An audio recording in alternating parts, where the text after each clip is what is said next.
Hello and welcome to Demystifying Divinity with Joanna and Jenny. Joanna, how the heck are you doing today? Great. But as you know, I'm back from my Peru retreat. So I'm feeling a little bit discombobulated, which is a normal part of how you feel after working with the medicine. But that's maybe for a different podcast. But no, I feel great. No, we definitely want to open this podcast with that. We want to hear a little, if you could summarize it for us. We are going to be talking about the December astrology of so this is the final month of the 2025 year. So yes, 2025 equals 9. 9 is that final number. It is endings. It is closures. It is saying goodbye and saying hallelujah. Yes, it has been. We've been talking about it all year on this podcast. So this is the final month, and we're going to summarize that a little bit. We're going to summarize what this year taught us a little bit. But first and foremost, we do want to hear an update from Joanna because she just returned from Peru. She had a life-altering experience. Can she summarize it in less than 5 minutes? No, she cannot, but she's going to try. And she also had like astounding channelings regarding December 2025 that she wants to share with us. So for the first little while of this podcast, please, Joanna, take it away. Where should I start? Oh gosh, there's just so much. But okay, the biggest piece for me personally and for the collective, which is something we're going to talk about, is ending self-abandonment. And we do this all the time without even knowing that we're doing it. And what it essentially means is when we self-abandon ourselves, we say no to ourselves for the purpose of feeling safe, not feeling abandoned, basically for safety, security, and survival. And when we self-abandon, it feels like we are creating this hole within ourselves, this emptiness, because we're saying no to our truth in order to whatever it is that we need. And every time we do that, and the more we do that, it's like we are distancing ourselves from our true selves more and more and more. So what ends up happening is ego begins to be in the driving seat and in the driver's seat, and ego is very much fear-based. And our soul is kind of sort of on the side. So when we stop self-abandoning, we bring back more of our true selves home into our body. And when we step more into our true selves, the ego has no choice but to step aside. And instead of being in the driver's seat, it becomes a support mechanism.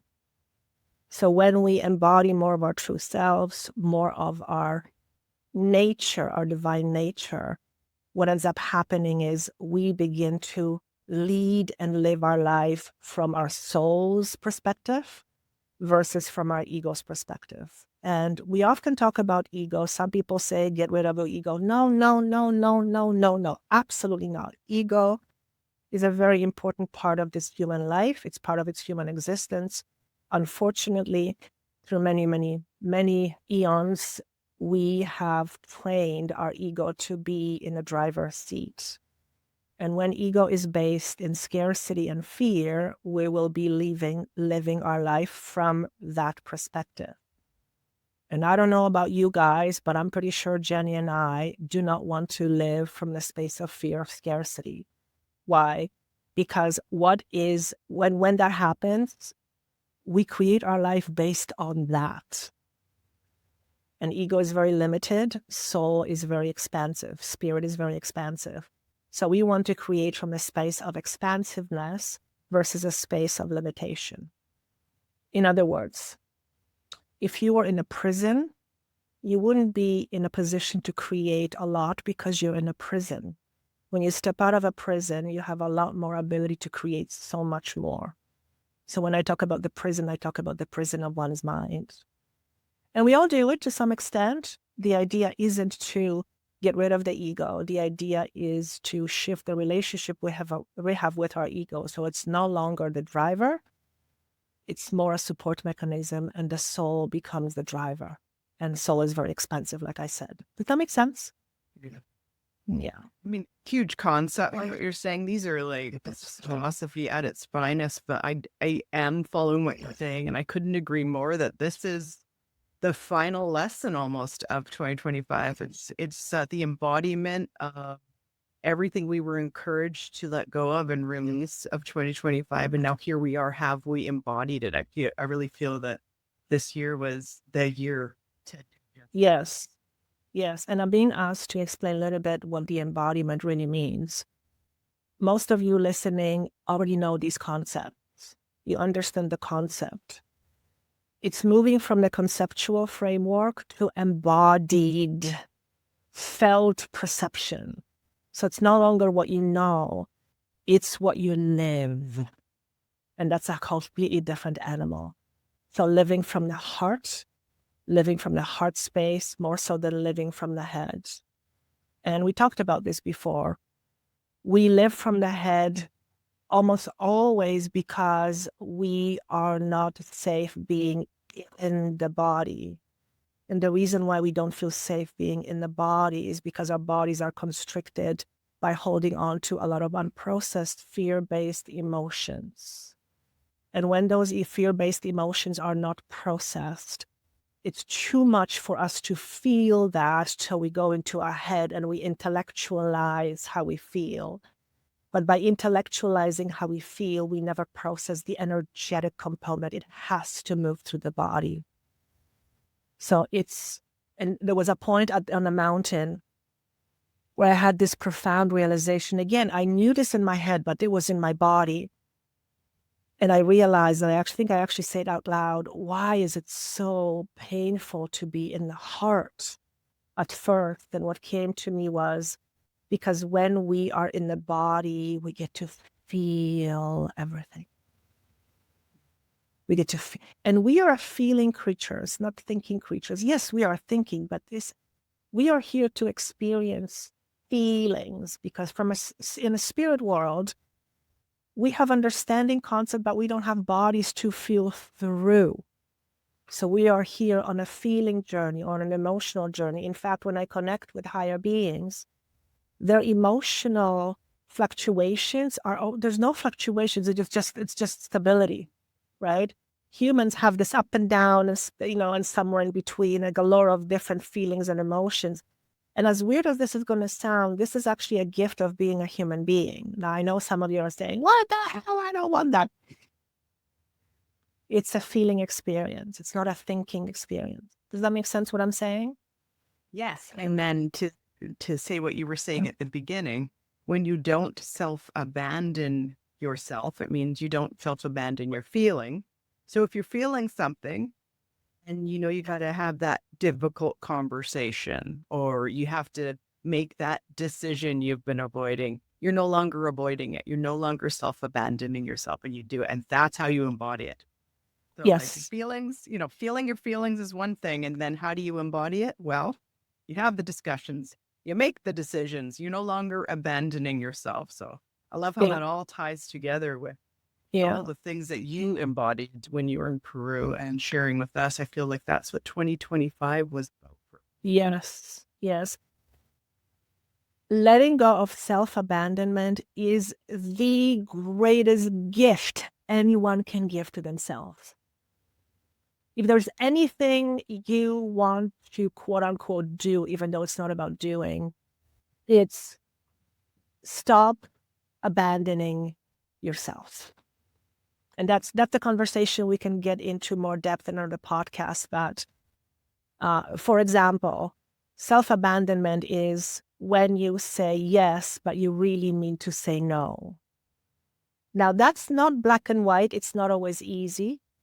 But we do this in little ways. We say yes because we don't want to upset the other person, or because we don't want to ruffle their feathers. So what we are doing is we're saying no to ourselves to try to protect ourselves from something that somebody else may be feeling. But the idea here is, in this example, a person is allowed to feel what they feel as long as you voice it with respect and kindness and love, and you stop abandoning yourself and you speak your truth, it's actually quite remarkable what ends up happening, because we have these stories in our head that if I say no, something bad is going to happen. That's a story, but that isn't necessarily the truth. And in fact, I had this experience coming back from Peru, and I did something I would not normally do because I didn't want to upset the other person. And I was like, no, no, no, you've got to speak your truth. And the outcome was actually quite beautiful. So, yes. So I will share with you 2 channeled messages that I received about December. So December, and Jenny will back me up on this, I'm pretty sure, is a month of inventory. We're entering a new era. We're moving to 2026. 2025 has been a year of a lot of discombobulation. And as we enter 2026, 2027, and beyond, we are moving into a new higher frequency as a base, which means anything we hold as true in our body, not in our head, in our body, is going to be an experience we will create. So if our truth, like mine was, is fear of abandonment, and if I hold on to that in my body, I will keep recreating scenarios in my life that will prove this to me. And one of the experiences that I had on the mountain is I had to let that go, and really, it felt like part of me died. It felt like part of me died. It was very difficult because I had to let go a part of me that has been helping me to survive from the moment I was born. So it was literally a massive part of my identity.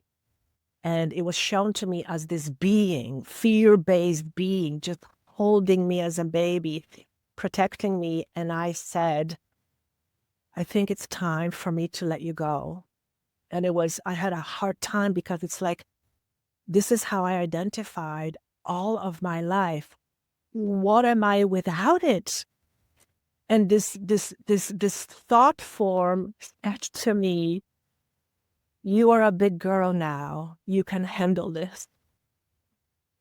And it was ready to be released to source. It wanted to go to source, but it was still kind of holding on because I was unsure. And it said, you're a big girl now. You can handle this. And it was just such it's hard to explain, intellectualize it. It was. And, we all look at fears as something bad. And this, oh my gosh, like this, because it was a thought form that I have created out of fear of survival. I was shown, and it was this big, massive, it looked very fearful to other people. But to me, it was just holding me because it was protecting me. And it was so gentle and so loving and so kind. And it's like, oh my God, yes, you're fear, but you're here for me to help me survive. And I had love for it. I had absolute love for it. And when we shift our thinking from fear being a bad thing, and we recognize that fear is something that ultimately is doing its damnness to protect us, and then we see it with the eyes of love, we shift the dynamic with it, and it's easier to let it go. And most people want to get rid of their fear. Well, why would you want to get rid of something that's trying to protect you? So when we shift that dynamic, the relationship with it changes. But not only that, when the relationship with it changes, it fundamentally shifts the frequency in our body. So we are being literally rewired as we shift our relationship with our fear. And that's something that's very dear to me because we talk about shadows a lot and, shadow bad, but no, shadow is not bad. Shadow is just something that was born out of the need for survival. It's there to protect you. The moment you realize that's what it is, the moment you give it love, as weird as it sounds, it shifts and changes everything, not just in the head, but in the body. That's what embodiment is. So let me... Yes, yes, chills everywhere. So here's the channeled message about December, the end of self-abandonment. December's energy invites you to notice and end the subtle ways you abandon yourself in everyday life. It's the small moments, saying yes when you mean no, hiding your truth, overriding your needs, or acting out of fear instead of presence. This month, the field supports gentle awareness, not self-critique. The invitation is to be present. Where am I leaving myself, even in small ways? Where am I acting from fear or habit instead of truth? And then I receive a statement. What is true for me is meant to be. Your deepest truth carries intelligence and timing. When you honor it, you align with what wants to come through you. Meant to be isn't about fate being fixed. It's about trusting your truth to call forth the right next step. Living your truth opens the highest outcomes, even if they're unexpected or uncomfortable at first. Abandoning your truth leads to heaviness, misalignment, and struggle. Present brings you back to your path. So December, let your devotion be to the small self that never leaves you, the wise presence within. Notice the small ways you have bypassed your own knowing, not to judge, but to return. Each act of self-loyalty, no matter how small, sends a signal to the universe. I am here. I am whole. What is true for me is not accidental. It is the map to my next becoming. To honor what is true, is to step into the stream of what is truly meant to be. So, What I'm really noticing in your messages and in your tone. tell me. Such a mama bear. Ooh. The way that you're talking to us, and that's the way that you're talking to yourselves. And I think that is the very epitome of embodiment, is that self-nurturing and loving of self, reparenting, being the great mother. Literally, the divine feminine. And to us. And I'll share, thank you for that feedback. And I'll share something with you that yesterday was my first day back. And I had all these plans and my body was like, nope, we're not doing anything. We just need to be slow and in the flow. So rather than listening to my head, which is do, it's like, no, we're not going to be doing. We're not going to be fixing. We're not going to be trying.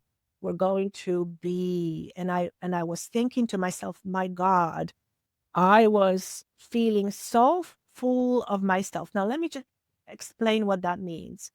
Feeling full of myself wasn't feeling full of my ego. It was full of my eternal presence. And it felt big, but not overwhelming, soft, but solid and steady.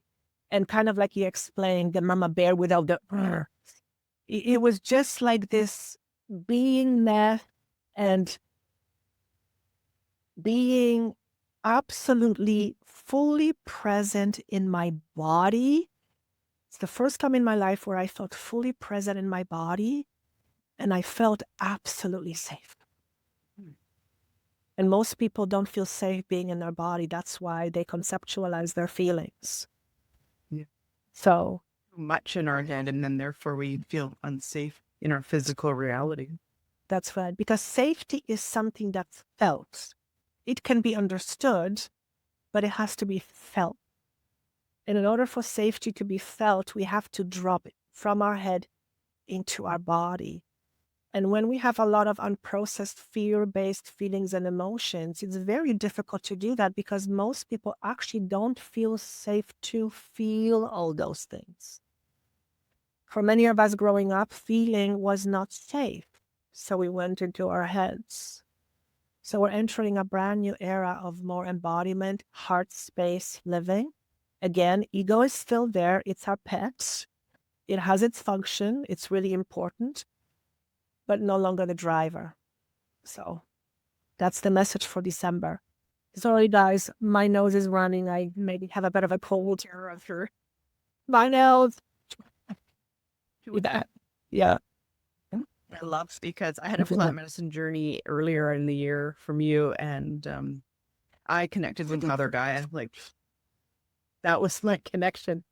I mean, I was able to connect with a past like this, that, and the next, but I was surprised that Gaia was the number one, and I've really been integrating that in my own life and being the great mother of my family. I have a family of 6, so 4 kids. Mhm. That's where my energy has been, nurturing them, nurturing myself, really connecting with Gaia on a new level. And I just think that that is the theme. So Joanna had her experience, I had mine, and people listening can probably relate. I know one of our person that listens to our podcast all the time just had a baby for the first time. So like, I think these motherhood, divine feminine themes are coming up for all of us. And what does that even mean? And how do you even embody it? And I think that's such a great summary of what 2025 was all about. Mm-hmm. 100%. And actually, I'm just going to read to you the other part of the channeling about December. December arrives as a threshold, not an ending, but a moment of honest inventory. This is the pause before the crossing, the sacred in-breath before the next exhale of collective evolution. December invites you gently but unmistakably to look at what is still out of alignment in your life, your beliefs, your habits, your relationships, your commitments. Not to judge or shame, but to illuminate. This is the final invitation to release what is false, so that when the energies of 2026 and beyond arrive, you are not building new foundations atop old, untrue ground. 2026 and 2027 are not simply years of more change. Rather, they are years where new structures, new templates, and new ways of being take root in the collective. The energies will support quantum leaps, not just incremental shifts, so big stuff. That's why this December is so significant. If you can choose to realign with your highest soul truth now, to release what is ego-driven, fear-based, or simply outdated, then what comes next will feel like a genuine homecoming rather than another round of collapse. December is not about pushing ahead, but about pausing, reflecting, and attuning. So ask yourself, is this choice, this relationship, this project, or this belief truly aligned with my soul? And if you begin anew in 2026, what do I want to carry forward? What do I gratefully leave behind? We are being prepared for a new era of embodiment. Let this December be the threshold of truth. All that you release now will become fertile ground for the future you're about to build. Trust this timing. Let the final alignments occur. What is truly yours can never be lost. Beautiful. Yeah. And I'm Amazing channeling. just hearing no judgments. If you hold a belief that is limiting, don't judge yourself for it. Simply be present with it. It served you, it has its purpose. But if it's no longer in alignment with your deepest truth, make friends with it and let it go. Don't see it as your enemy. See it as something that was supporting you in many ways in terms of survival. But now you're beyond just surviving. Now you're moving into the space of thriving. And every single human, I believe, wants to thrive, not just to survive. Because when we're focused on surviving only, we are focusing on the fear. So we have to survive first in order to thrive, of course. But without feeling safe and without embodiment of that safety in our body, not in our heads. How many people are perfectly safe in their environment right now, but deep inside they don't feel safe? It's because they're holding on to some unprocessed story, really is what it is. So feels like December is a lot about processing of old wounds, outdated habits, limiting belief systems, anything that literally keeps us stuck in our own inner prisons, right? And I'll share this with you. when you first step out of your inner prison, it feels very odd because it's unfamiliar. So imagine yourself being in a prison for most of your life, and now you're set free and you walk out of the prison. All of a sudden, you don't have these walls around you, and it's like, what do I do now? So it takes some time to integrate into this new way of being, and that can feel a little bit wobbly at first because, thank you. Think of it this way. Every time you release an old limiting story, you're like a baby being born. So you have to be gentle with yourself. You have to have love for yourself. You have to have compassion, thank you, for yourself. And know that you don't have to have everything figured out. That's the head, right? So yesterday when my ego was trying to figure things out, I'm like, no, the old way is not working, no longer working anymore. I still need you, my ego, but you're no longer going to be controlling everything I do, because I step into that role now, not in a controlling way, but in more present.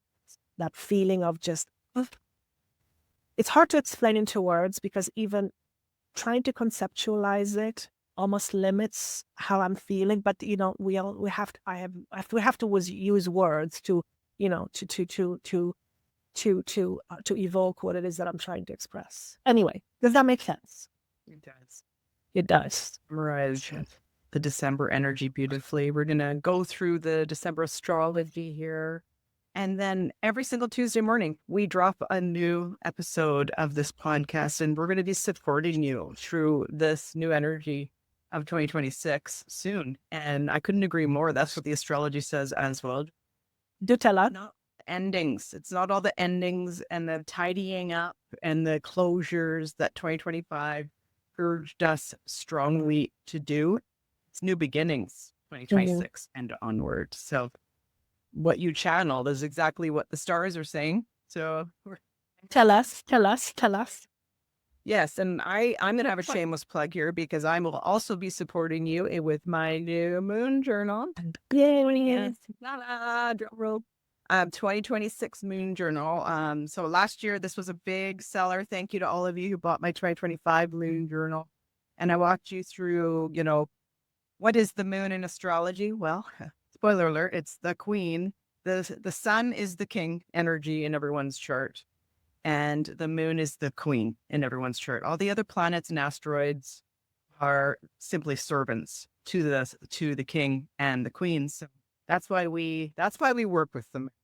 We teach you about the astrology of the moon. I go through every single zodiac sign. So what moon are you? You're a Sagittarius moon, Joanna. I'm a Libra moon. And so I go through every natal moon for you. And then I teach you how to work with the moon. So what do you do at a full moon? What do you do at a new moon? What do you do at the first quarter moon? What do you do at the last quarter? And so I give you the dates of when the moons are happening, and I give you journal prompts on what to do. Here's what the moons of February look like. Beautiful. I give you journal prompts what to do with each moon phase. And what's the point of doing that, you ask? Well, checking in with yourself, not self-abandoning yourself anymore, feeling your feelings at least 4 times a month. La Luna encourages us to do that. We feel it. Sometimes we don't take the time to get our pen and paper. That's the whole point of this book, is to check in, like, what's the new beginning? What are my goals? I'm sensing I want to start something new. And then when the full moon comes, I need to release this. Like, I need to let this go. Like, how many people do you know in your life that have had a grudge for 20 years for crying? Moon's always encouraging you to let go, release, set new goals, check in with yourself. How are the goals going? So anyways, I walk you through that. The other thing I really teach in this book, which is huge, and I just have a personal story about what happened in 2026 or 2025, is the eclipses. Things change at the eclipses. So like I just said, we're supposed to be checking with ourselves. We're supposed to be writing out our feelings. We're supposed to be feeling our feelings. We're supposed to be embodying, but life gets busy and we don't really get taught how to do this unless you're listening to Demystifying Divinity every single Tuesday morning. Often it doesn't happen. And then the eclipses come and they say, eclipses take things out and put things in. That's what eclipses do. It's the great timeline shifters, right? So the eclipses of 2025 were in March and they were in September, right? And so I teach you how to work with eclipse energy in this book too, right? In the new book too. And so it's so funny because I hadn't seen a friend for about 3 months and she came running up to me the other day. She's like, oh my God, my September. And then she went through the list of things that happened to her in September, including a car accident, completely told Same. Yeah. her. Didn't thought of it. She just kept going on and on and on about all the things that happened in September. And she's a super fan of demystifying divinity. So she said, oh my God, you guys were talking about it. And then it actually happened. We need to get your phone out. We need to book a lunch date. We need to debrief. So I'm just saying, I teach you how to work with eclipses. Eclipses are real. And in the 2026 eclipses, it's February, March, and then it's August. And so they're going to be big ones. Whoa. Shameless plug. Find me on Amazon. Thank you so much for everyone that bought the 2025 one. And if you feel called, an Amazon review would be muchly appreciated. Okay. Moving along, we've had a beautiful chunky intro and Joanna wants to say something more. As you were talking about your journal and checking in, the phrase that came through was, are you the queen or king of your life, or are you a peasant? Yes. Queen energy, right? And I know that queen word is a triggering word. I get it, right? But you get what I mean when I say that the moon is the queen and the sun is the king. Like, these are our luminaries. These illuminate the things for us, right? You get what I mean. You bring up a really good point about the queen, because that word has been bastardized. What the field really means, are you the queen or king of your life, is simply this. Are you in charge of your life, or are you the peasant? Are you the order taker? And if it's your life, if you're not in charge, who or what is? And whatever is in charge of your life, is it aligned with your deepest truth? That's something everyone has to ask themselves. So yeah, we're not saying go around and say, oh, look at me, I'm a queen. That's ego. Nothing wrong with ego, but this is not the message. The message is, are you in charge of your own life? Do you know yourself? Do you know how you function? Do you know thyself?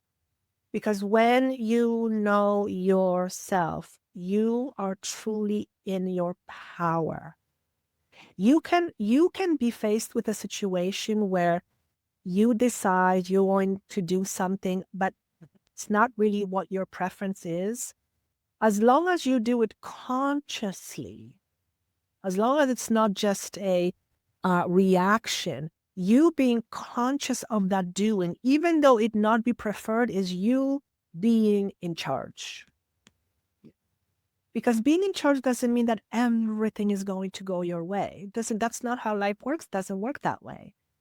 Oftentimes, when we want things to go our way, is often not optimal for our evolution, right? The ego wants what the ego wants. So I just wanted to make that clear, that being a queen or king doesn't mean you get to walk around and say, look at me, I'm going to know it all. No, that's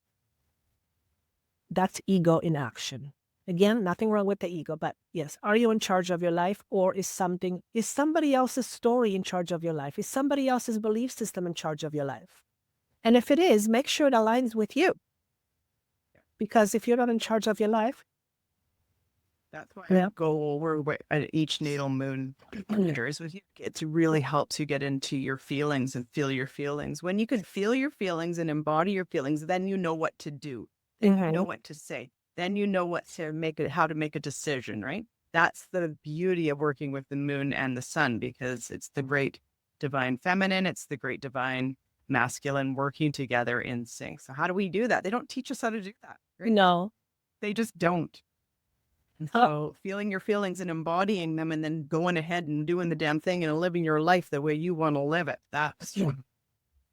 I'll share something with you that's coming through for me to pass on.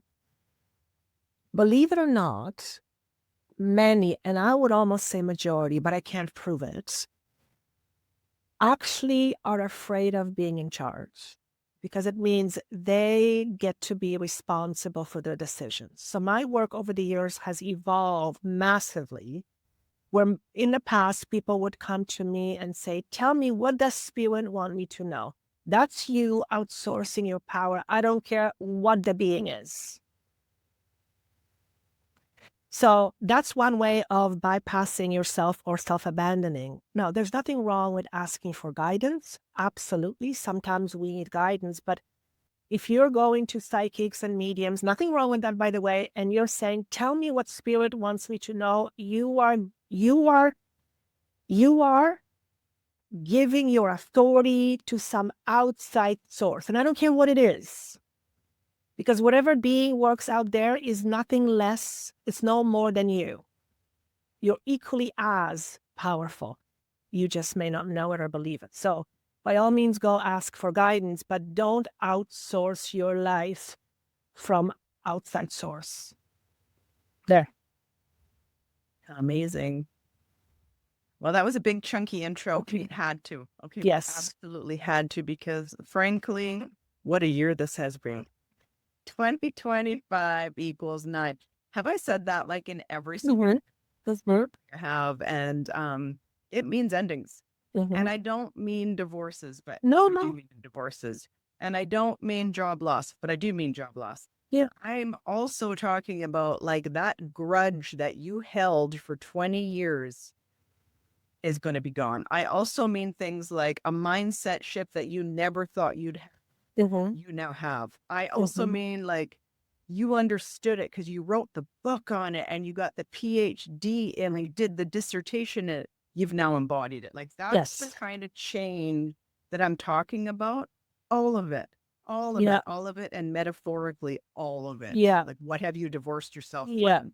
You know, maybe you did get a divorce, but maybe you also divorced yourself from that thing. So like, I'm talking about all the changes. I'm talking about all the endings, and I'm talking about all the closures. That's what 2025 was. Yeah. Can I get an amen and an a women for Yes. Hallelujah. Covered both. And so, yeah, that's what 2020, 25, I can't even speak. That's what it was. Okay. And so we made this intro chunky because this is the final month of this 9-year. Joanna gave us some beautiful channelings. I just want to talk about the key, transits and lunations. I also want to say, listen for your sun, moon, rising. I say this at the beginning before I get into all of it. You're listening for your sun because this is your career energy. If you want to take a different approach in 2026, 2027, probably a lot of you do when it comes to your career, life force energy, decision making. You're listening for your sun. You'll also listen for your moon because this is your feelings. Feeling your feeling. This is what we've been going on and on about, Joanna and I. You're listening for your moon sign because this is your internal world. This is your feelings. This is your emotional intelligence. It's your creative force. It's your creative force. It's your creative force. It's your creative force. Yes, it is. First and foremost, you're listening for your rising sign because that'll show you the area of life that it is happening. Okay, so listen to all three. And if you have a stellium of planets, meaning 3 or more planets, you're kind of like that sign, even if your sun isn't there. So, and if you have questions about what I'm even talking about, you can come talk to me. But I'm saying listen for your sun, moon, and your rising. First of all, let's talk about the key transits and lunations. May I just say something that came through?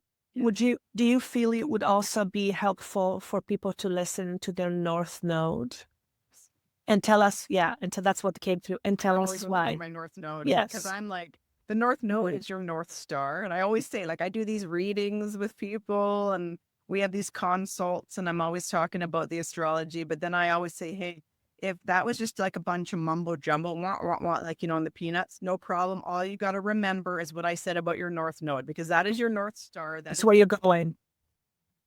That's what you signed up to become, this human on Earth.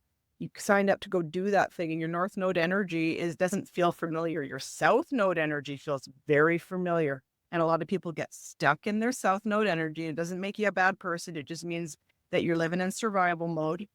And it means that you're not able to do the embodiment. It means that you don't know how to feel your feelings, you don't know how to get into the body and therefore make the decisions and do the damn thing. It's the familiar. Doesn't mean you're bad. Yeah. Doesn't mean you're bad. And also don't poo-poo your South Node, because it's your God-given talents, and you just know how to do your South Node. You just know it. The North Node, you haven't done it yet.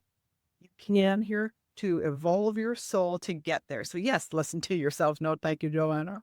So I'll just give a quick example of mine. So my South Node, and Jenny will notice, is all about structure and control. So much so.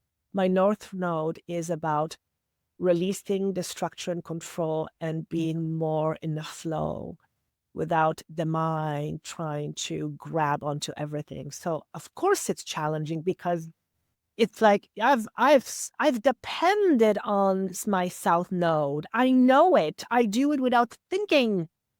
The North Node is the flip opposite. So, yeah. Thank you. Well said. Okay, just to quickly say before I go through the transits and the lunations, what December might feel like. So quick pivots in travel and communication at the beginning of the month, then a grounded, get it done energy at the end of the month.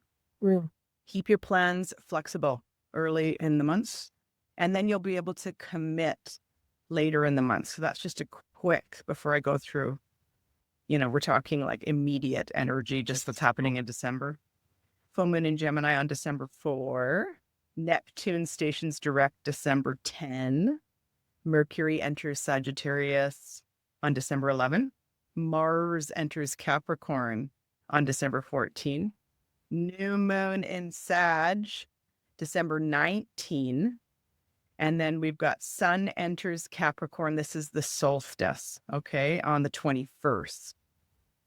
So, and then Venus is going to enter Capricorn on the 24th. And an honorable mention to, perhaps a lot of astrologers won't be talking about this one, but I couldn't help but notice that Mars is going to be sextiling the nodes.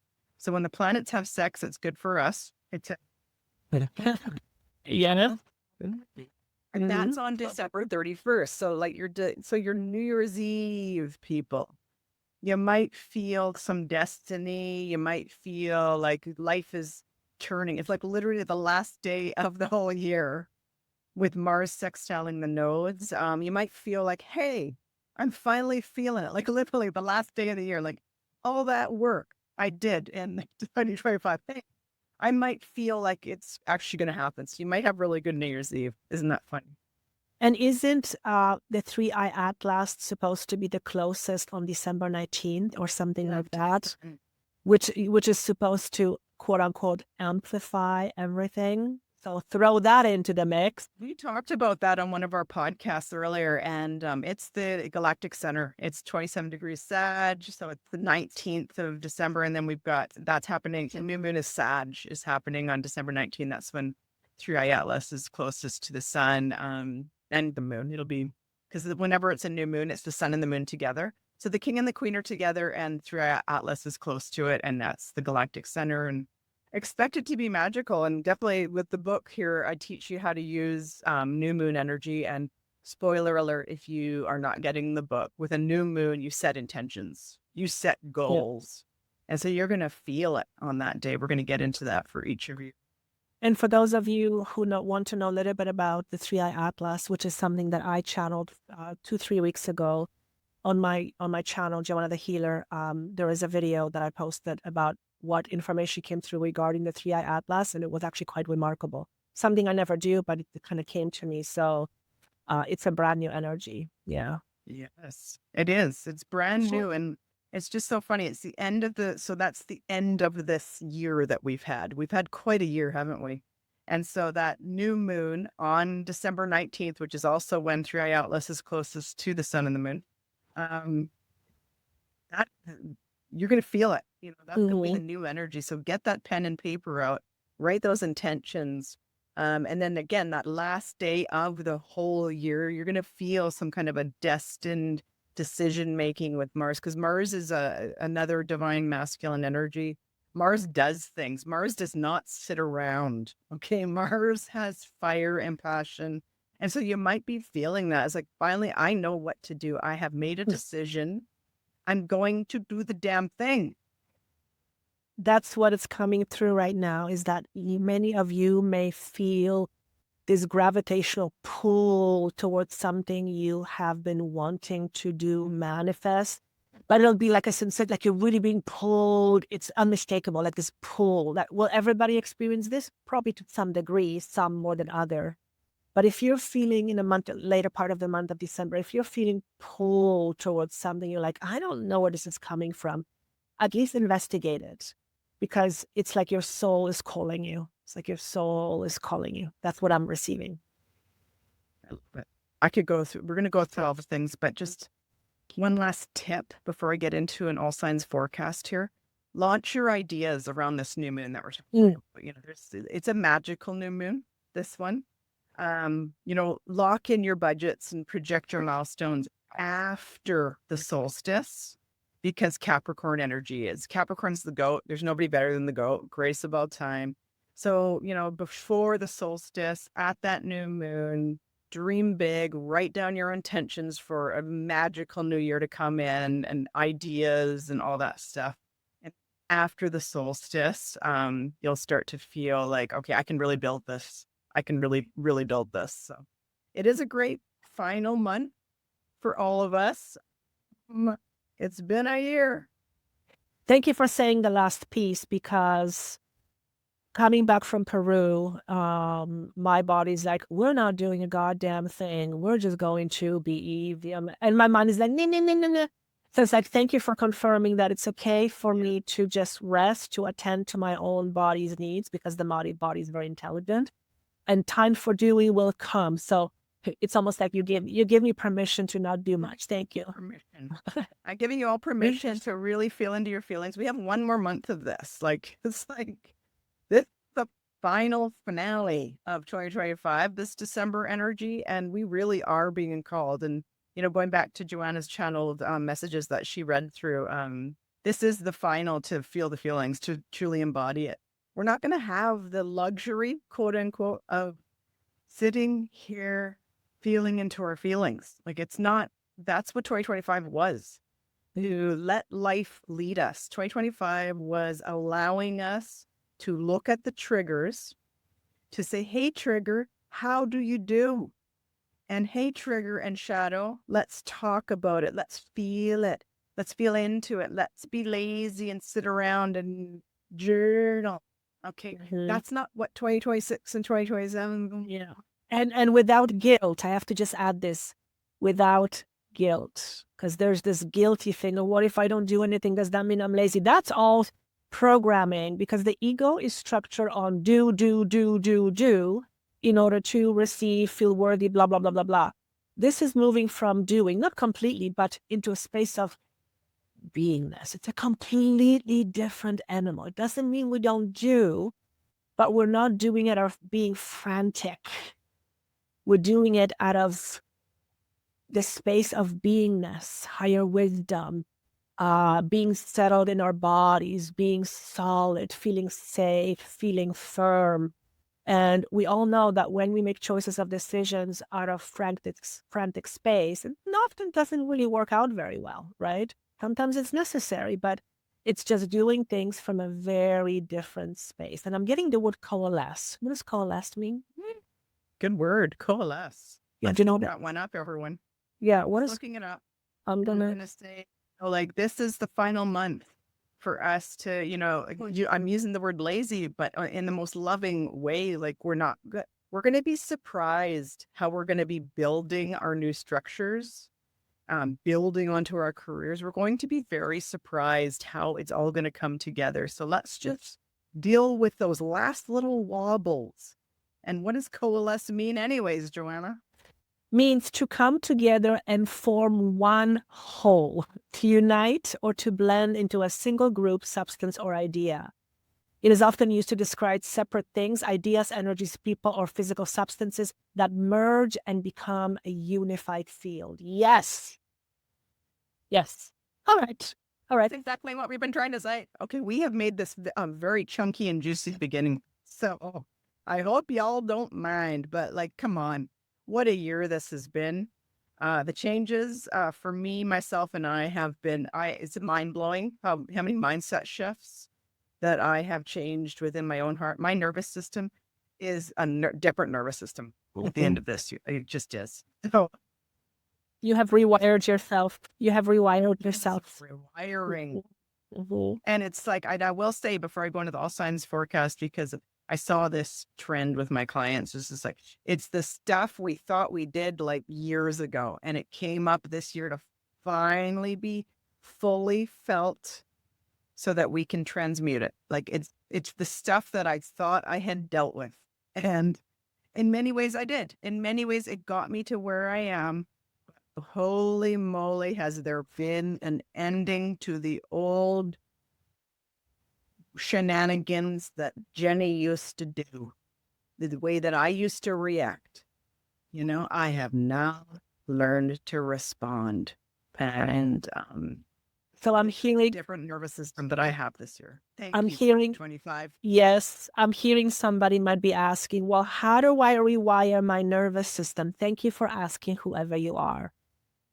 To simply put, to rewire your nervous system is to be present with what is. To be present with what is a form of acceptance versus resistance. Because when you accept something that is, whatever that is begins to soften because you're no longer fighting it. So is it always easy? No, that's why you ask for support. That's why you ask for support. But you rewire your nervous system by being present with what is and no longer running away from it or self-sabotaging or self-abandoning. That's how. All right. Let's go. Yes, I have 3 different piles. I'll just tune into which pile wants to come to what sign. And we'll see what, I have no script for this. We'll see what happens. So I do the astrology for your sign, and then Joanna's going to go and do her darn thing, and it's going to be beautiful. Aries, the full moon in Gemini is happening in your 3rd house on December 4th. This is going to bring up themes of news, contracts, applications, and short trips. Okay. Mercury is going to enter Sagittarius in your 9th house, and that's going to happen on December the 11th. This is about studying, publishing, traveling, planning. Okay. Mars enters Capricorn in your 10th house, December 14th and 15th. This is about a career push for you and define who you are out there in the public world. The new moon in Sagittarius is happening in your 9th house. This is on December 19th. This is that 3-eye atlas stuff we were talking about at the beginning too. This is that day, the December the 19th, in your 9th house. So this is all about, you know, how are you going to show up in 2026? What are you going to study? Where are you going to travel? What are your goals? What is your faith? You know, that's happening for you. Sun goes into Capricorn in your 10th house, Aries. That's on December 21st. This is the solstice. Okay. So this is new energy in your career, in your public status. Venus enters Capricorn in your 10th house on December 24th. So same up there in that 10th, career stuff. Another career push for you, Aries. Polish, you know, your pitch, polish your value, step into your value. How's it going to feel, Aries? How is December going to feel? Speak it clearly, Aries. Then go big. Go pro, Aries. You got this. Joanna, how are you feeling about Aries for December? So the message I have for Aries is this. Trust in your abilities to fulfill your role in this life. What is your role? To be of support. Ask the question, how can I be of support without self-abandoning? There it is. Now, at the end of the day, we're all here supporting one another, right? But if you're Aries, perhaps the messages that Jenny was sharing with you about career, maybe there's something in there to be in a role of support. So trust that you have the abilities to fulfill that role without self-abandoning. The card that came for you is relaxation, because I thought that was actually kind of interesting. So obvious message, take time to unwind. Well, Joanna, but I have so many things to do. Okay. Take an inventory of all the things you can do, because you cannot do them all at once. I don't care how much you try and how amazing you are and how gifted and talented you are. You cannot do everything all at once. And ask yourself the question, of all the things that I need to do, what can I pause, even if just for a moment? Because what happens is when you allow yourself to be with yourself and to relax, go into your body, what you will likely receive is guidance on how to proceed with all the things that you have to do. But if you're frantic, your ego is running the show, and ego is very short-sighted. Your soul has vast awareness. So when you drop into your body, when you ask yourself the question, how can I serve without self-abandonment? How can I do this thing in a way that serves both me and the collective? In the space of relaxation or going within, you are likely, very, very likely, are going to receive guidance. Not necessarily right away, maybe day, hours, or couple days, or 3 days, or 4 weeks, later. But going within is a must. It's not something that it's a must. What's inside of you is wisdom. Yes, we have wisdom here, but your body carries infinite wisdom. Your heart carries infinite wisdom. Some of the things that you're struggling with, you may not know how to do, but when you drop into your body, your heart will tell you, often in ways that may surprise you. So drop in. It's not a matter of should I, it's a matter of when will you. Okay? So that's the message for Aries. Boy, I love it. I'm going to take that advice because I'm hardcore. There you go. Do. And speaking of that, now we're going to go to Joanna's sun. Well, great. Okay, Taurus, here we go. The full moon in Gemini is happening in your second house. That's going to be on December 4th. This is going to bring up themes of money, your value, self-value, clarity on that, and price your work. What do you wear? Mercury goes into Sagittarius in your 8th house, and that'll be on December the 11th. This is a time for you to review shared resources, loans, mortgages, stuff like that. Mars goes into Capricorn in your 9th house on December 14th, 15th. There's going to be momentum for you to travel, to study, maybe legal matters, okay? And just get deeper into your faith, okay? New moon in Sagittarius is going to be in your 8th house. This is a December 19th. That's that 3-eye atlas situation we were talking about earlier as well. This is going to be a time for you to reset your intimacy and trust and your group finances and your overall transformation. Okay. Sun goes into Capricorn in your 9th house on December 21st. This is the solstice. In your 9th house, this is things like travel. This is things like study, space, publishing. Venus goes into Capricorn in your 9th house on December 24th. Okay, so little tips here. Map your long-range journey and publish. Okay, it might feel for you, Taurus, it might feel for you.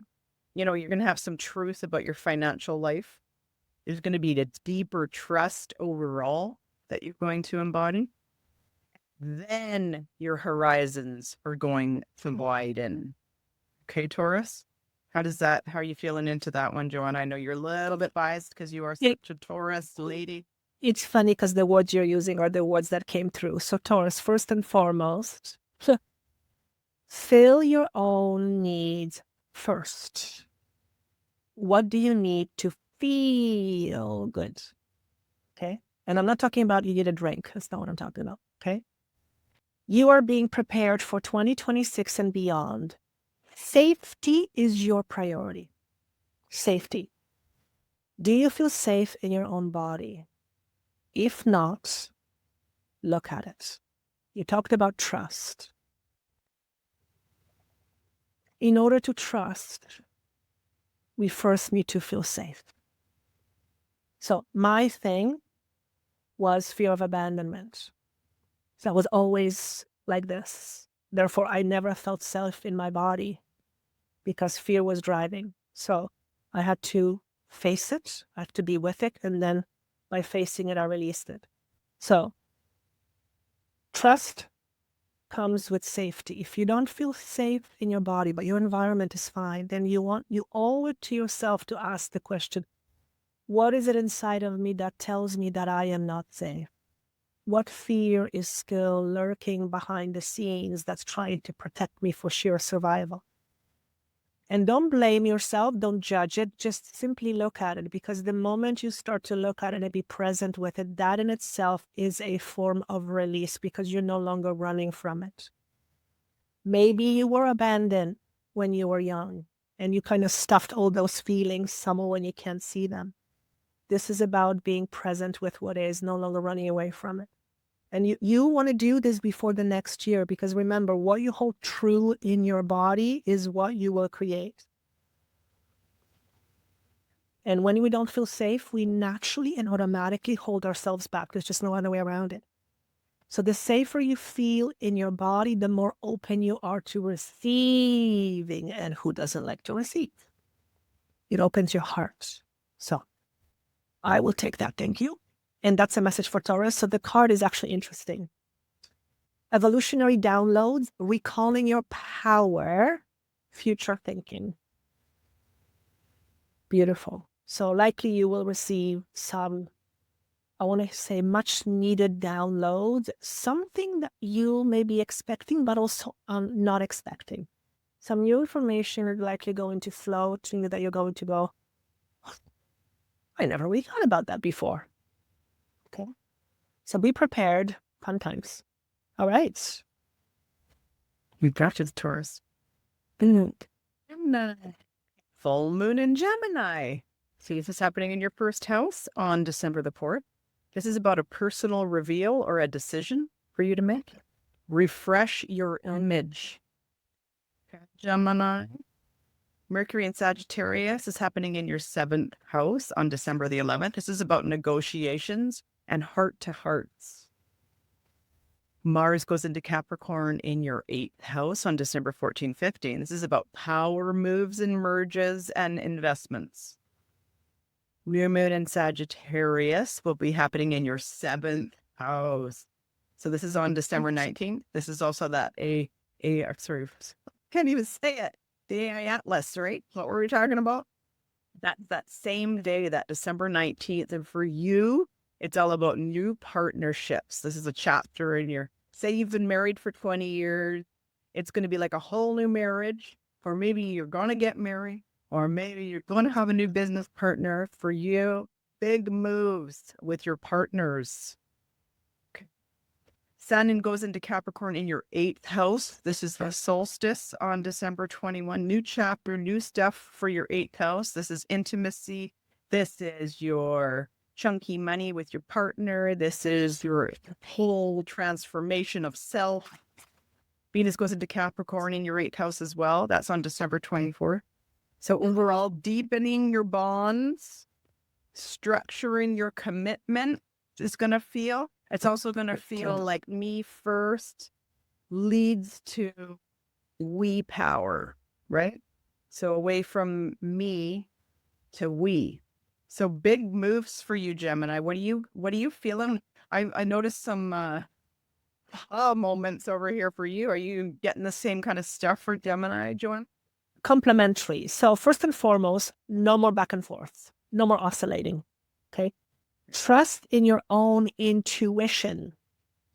You are more than enough. So there is some stuff around, am I enough? It's very prevalent.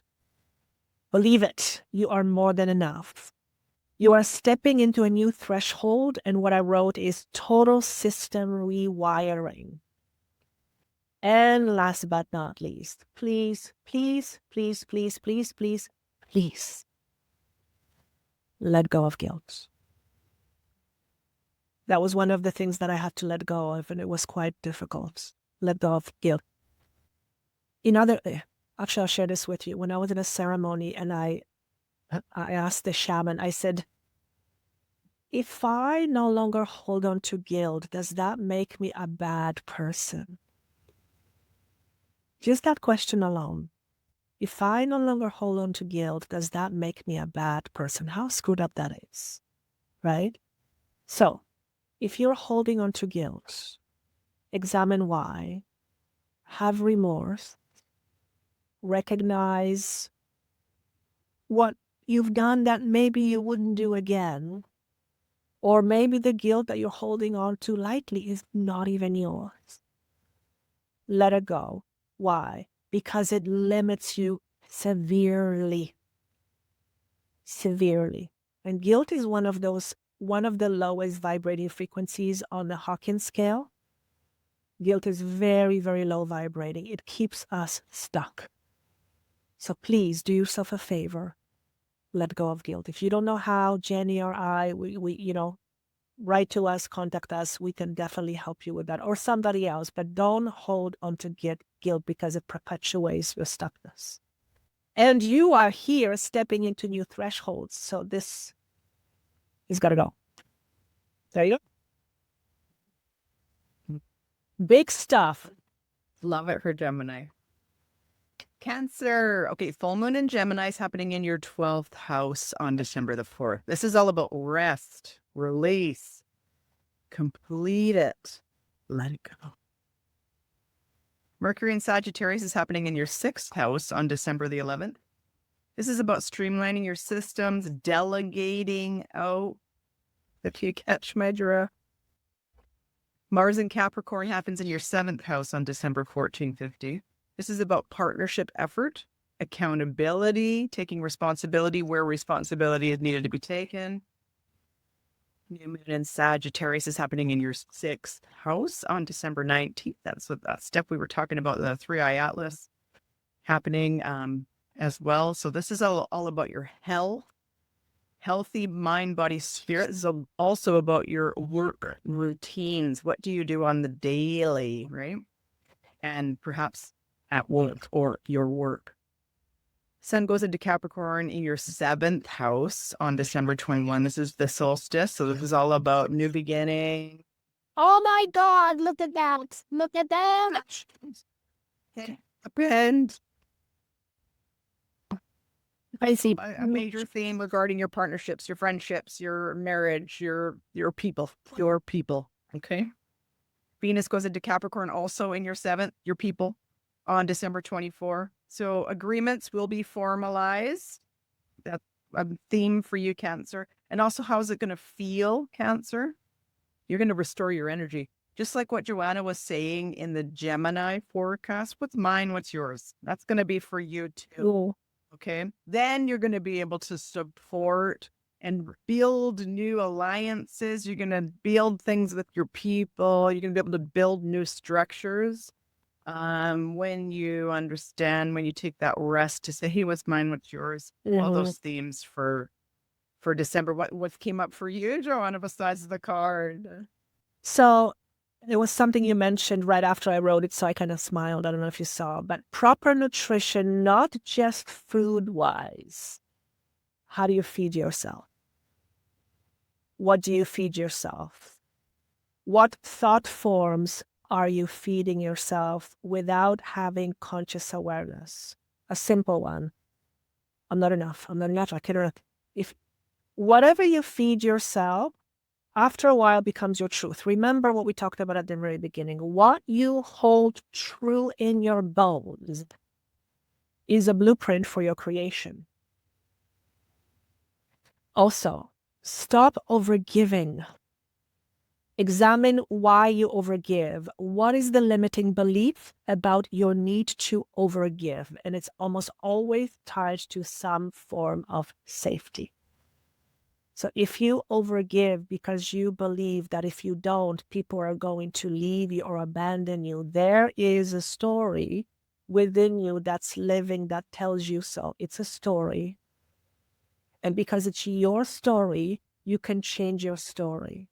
So you learn that in order for you to be safe and not to be abandoned, you have to overgive. that is fear-based. But Joanna, yes, it may have happened before, but if you keep holding on to that story, you will keep on repeating the same pattern, which is something you don't want. So December is a month of new beginning, which Jenny talked about, and I just went, this card just popped up. And it's also a month of a lot of revelations, many things being revealed to you. Perhaps what we're talking about here is going to trigger something in you, something you never really thought about, and you realize, wow, let me examine, do I overgive? And if I do, why do I do that? What's driving this for me? Because the moment you meet it with presence, remember, just meeting it with presence allows that part of you to relax because you're no longer running away from it. That is how you get your power back. So what Jenny was talking about, starting your friendships and all the different things, starting from a new space, from a new healthier foundation. Okay. And I guarantee you this, if you are someone who perpetually overgives, you are the zillion% self-abandoning yourself. Don't do that. The best way you can be of support to someone is be whole. Your wholeness, which is naturally who you are, is more than enough. And you will naturally be drawn to people who really need you without the need to overgive. Because sometimes when we overgive, we actually do the other person a disservice. We don't allow them to have their own experience and potentially learning their lessons. So if you think about it that way, it's not something I had to do. It's a very profound way of kind of going, okay, I'm doing this because of my own need or fear of survival, but actually me doing this is preventing them from growth. And when you start looking at it from that perspective, something profoundly shifts. It's a big month for everybody. Inventory. So watch how you feed yourself, Cancer. Cancers, like you're the great mother. And so it's like, yeah, cancers can, it's like the mother that does everything for the kid, but the kid can do it. And I like to do that. I have children myself, and it's like, oh, it's stuff for you. And it's like, and I had to learn that lesson, but what ends up happening, and I'll just wrap it up very quickly, what ends up happening is, especially with kids, when we do everything for them, we rob them of them discovering their own strength. I'm pretty guilty. So you were human. So they end up believing that in order for them to have whatever it is, they have to over rely on somebody else, which makes them codependent in an unhealthy way. And what ends up happening is they will actually go into codependent relationships. Yeah. See how the cycle just continues? Absolutely. I get it, Cancer. I get it. Yeah. And I did that. Do you know why? Because of my guilt. Because of my guilt. Right? That's why we got to drop the guilt. And I remember Spirit saying to me, if you continue doing this for your son, just so you know, you're not doing things for his best interest. You're doing it out of guilt, which robs him. And I went, oh. We have that moment as mother. Yeah. Again, no judgments, just notice it. Yeah, just notice it. Yep. So there you go. Okay, Leo, full moon in Gemini is happening in your 11th house on December the 4th. This is about group projects. Okay, this is about having an audience moment. This is about your people, your community. Mercury in Sagittarius is happening in your 5th house on December 11th. This is about creative brainstorming, being very creative, perhaps dating, perhaps romance. Mars in Capricorn is happening in the 6th house on December 14, 15. This is about a spike in productivity, refine your workflow. New moon in Sagittarius. This is this date. This is going to be happening on the 5th on December 19. This is also that 3i Atlas stuff we were talking about. This is about joy, creativity, romance. Set your intentions for all those things. This is fun, Leo. Set your intentions to have fun again, for heaven's sakes. Sun goes into Capricorn in your Did you just say that? Having more fun? Okay, no, no, no, no.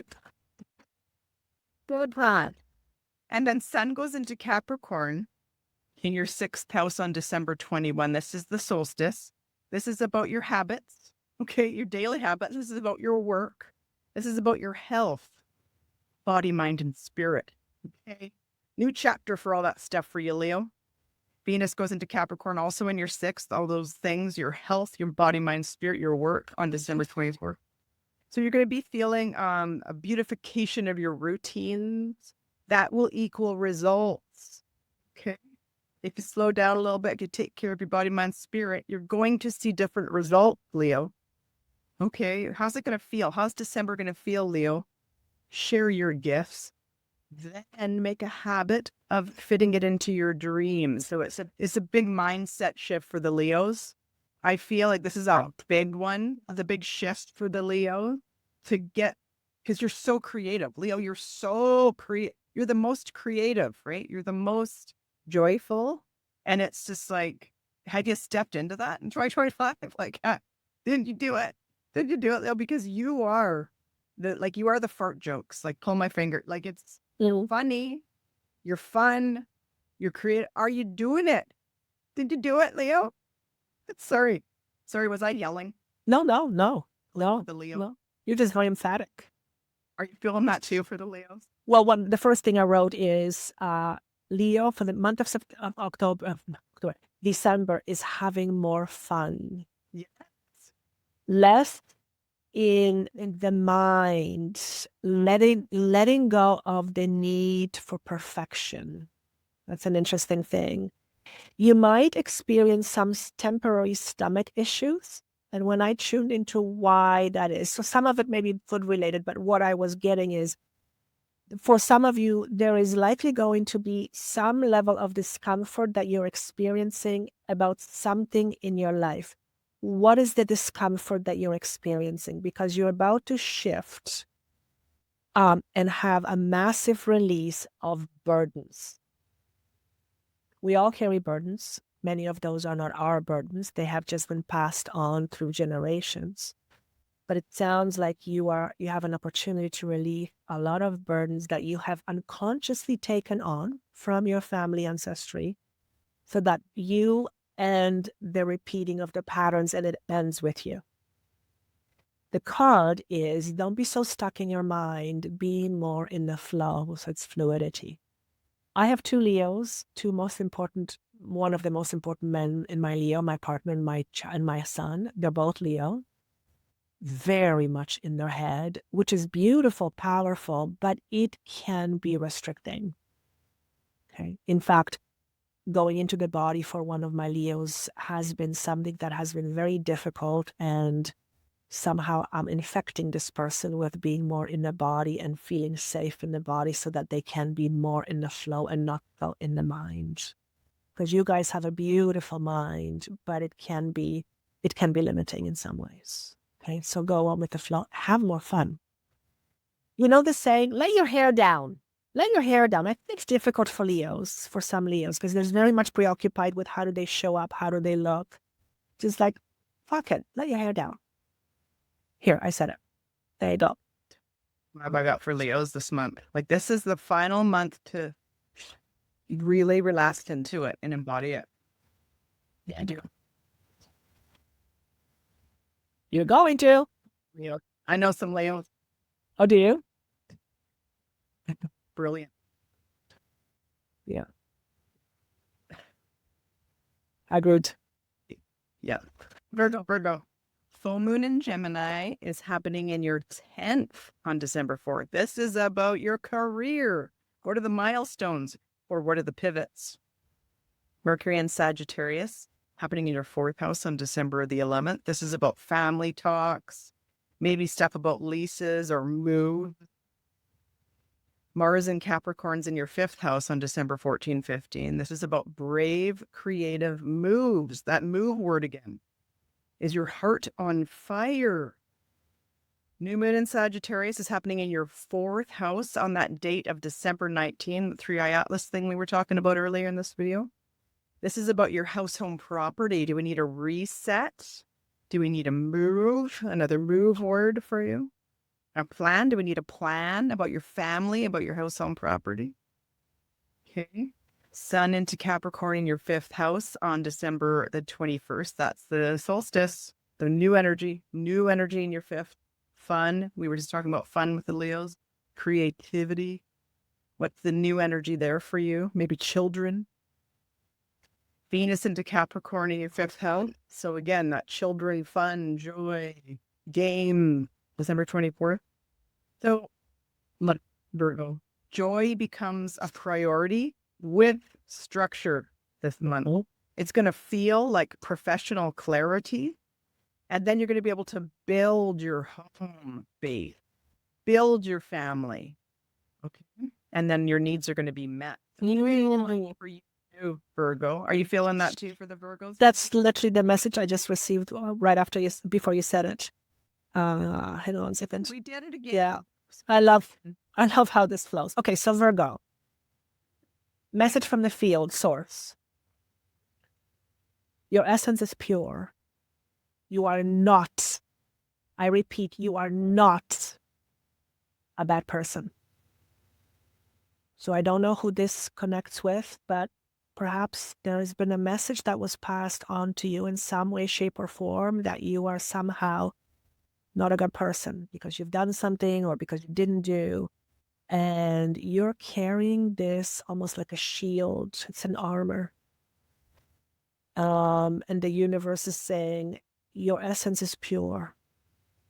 So if you have any doubts about who you really are beyond your ego structure, thank you. Field, God, whatever name you want to call it, will never judge you. Will never happen. What will judge you is you and other people. So this month, you are shifting concepts you hold about yourself, starting with judgments. First and foremost, judgments you hold about yourself. It doesn't mean you're not being discerning, but if you're very judgmental about yourself, every time you judge yourself harshly, you are putting yourself down. You want to uplift yourself. We're not saying do this, no, that's ego. I'm talking purity. So there's being more in the flow and less judgmental, starting with yourself. Prepare for, and I wrote big and I had to circle it over. Prepare for big changes. These are monumental milestones. If you haven't experienced a lot of changes or shifts in your life, prepare for big shifts and changes. That does not mean it's bad. Quite often it's the opposite. But change is uncomfortable. There's a discomfort that comes with every change. Discomfort does not mean something is bad or something is wrong. It's just uncomfortable because you're not used to it. But ultimately, it's something you've been asking for, whatever that is for you. Also, feeling like you're being taken care of. That's a big one. Okay, many of us, myself included, all my life felt I was never supported because that is what I experienced emotionally, spiritually. I was physically supported, but not emotionally. So it's like you're going through this big wave of, speaking of feeling, a lot of feeling in the month of December. And it's almost like you are regurgitating and then you're purging old feelings. And that gift of that purging is a new sense of inner comfort with the self. So once you have that inner comfort with the self, you will naturally feel like you are being taken care of because the universe wants nothing more than to support you. In fact, the universe, that's its only job, is to support you based on what you believe. So if you believe that you will never have support, that's a belief. That's a belief. Examine that. But prepare for big changes. And I mean this in a positive way. Exciting. Woohoo. Very. Did we say it's a big month for everybody? We did, didn't we? This is Well, it is culmination. It is culmination month, isn't it? final month of the 9-year. Out with a bang. Libra, Full moon in Gemini is happening in your 9th house on December the 4th. This is all about publishing, travel, teaching. Mercury in Sagittarius is going to be in your 3rd house on December the 11th. This is about pitches and content and communication and short trips. Mars in Capricorn will be in your 4th house on December 14, 15. This is about decisive family decisions, decisive decisions about your house, home, property. New moon in Sagittarius is happening in your 3rd house on December 19. This is the date we've talked about with 3i Atlas. This is about launching a message or a course, communicating the thing, saying the thing, writing the thing, perhaps stuff in your neighborhood. Sun goes into Capricorn in your 4th house. This is the solstice on December 21. This is all about house, home, property, family stuff again.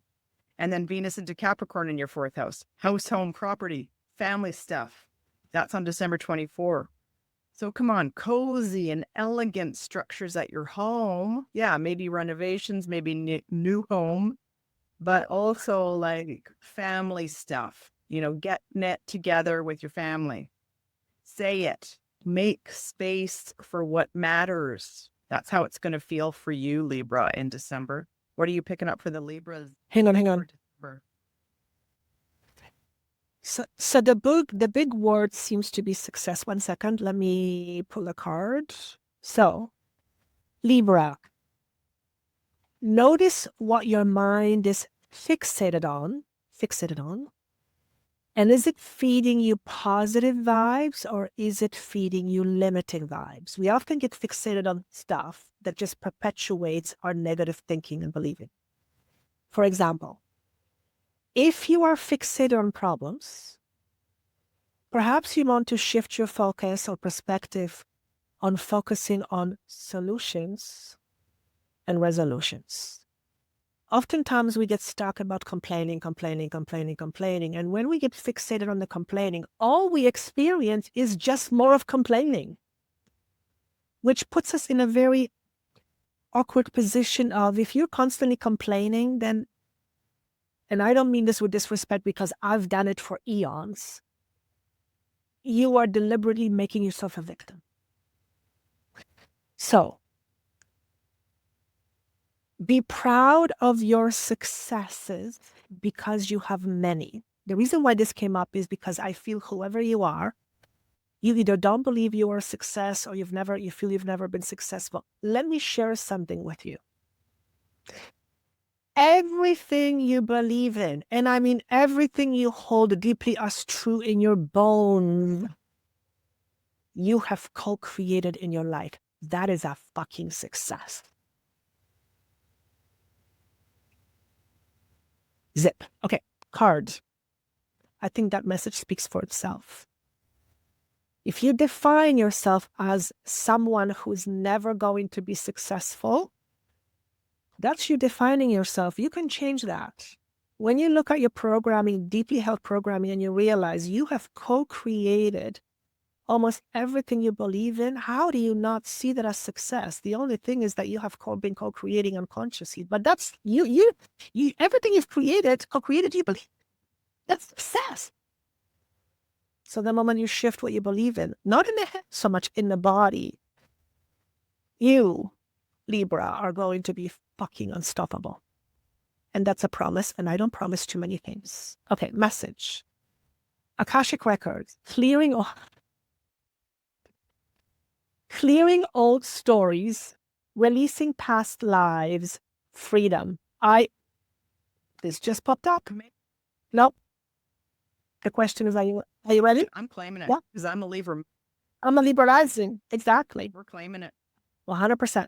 Especially with my retreat that I just came back from. Absolutely yes. Yeah. No more self-abandonment. Unless you choose to.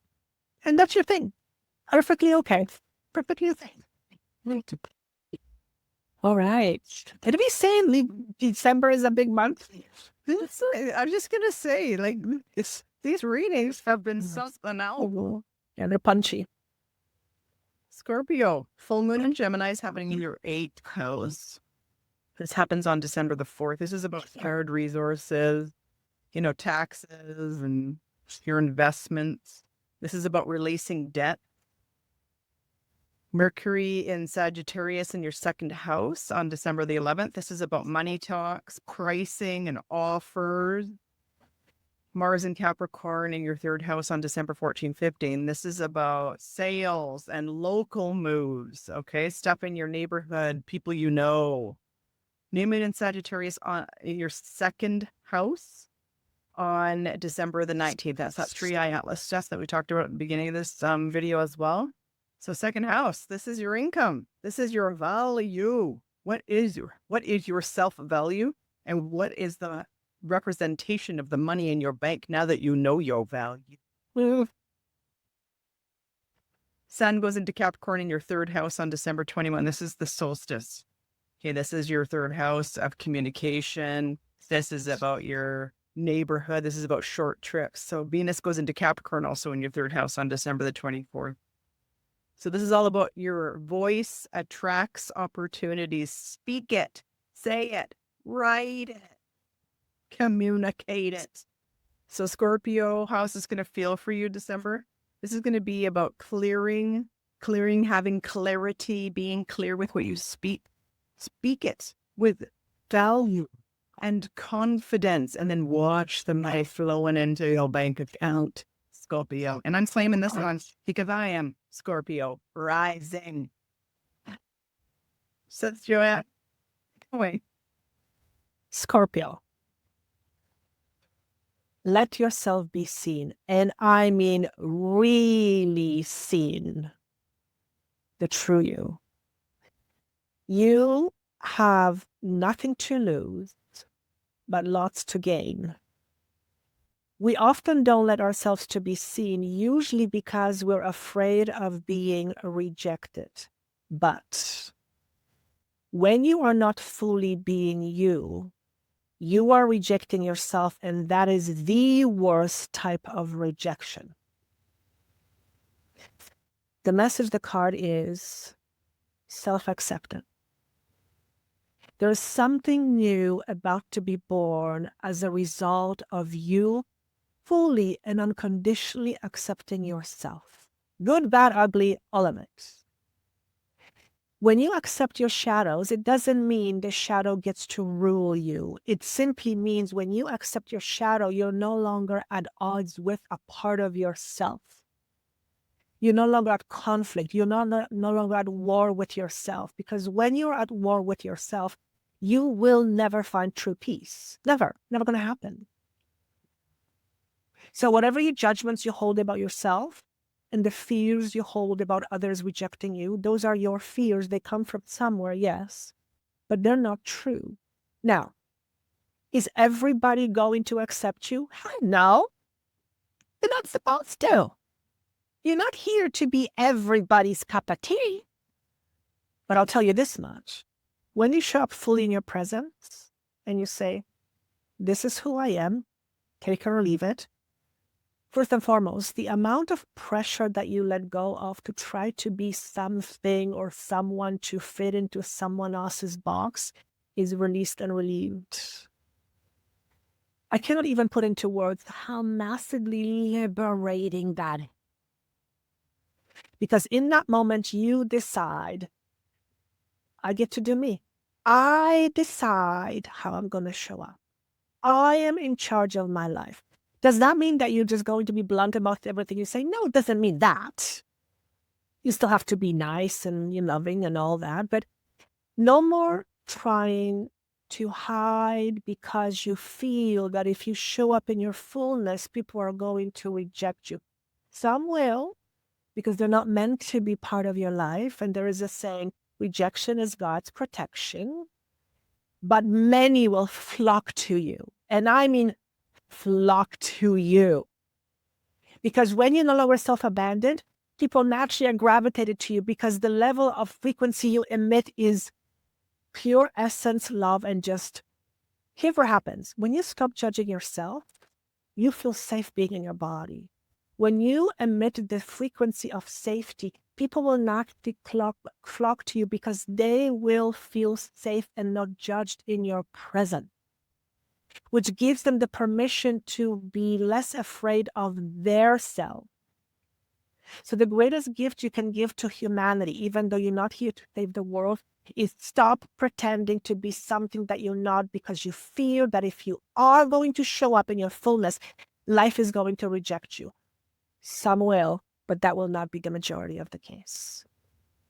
So something beautiful is being born, but you first have to stop self-abandoning, really, what I want to say. Wow.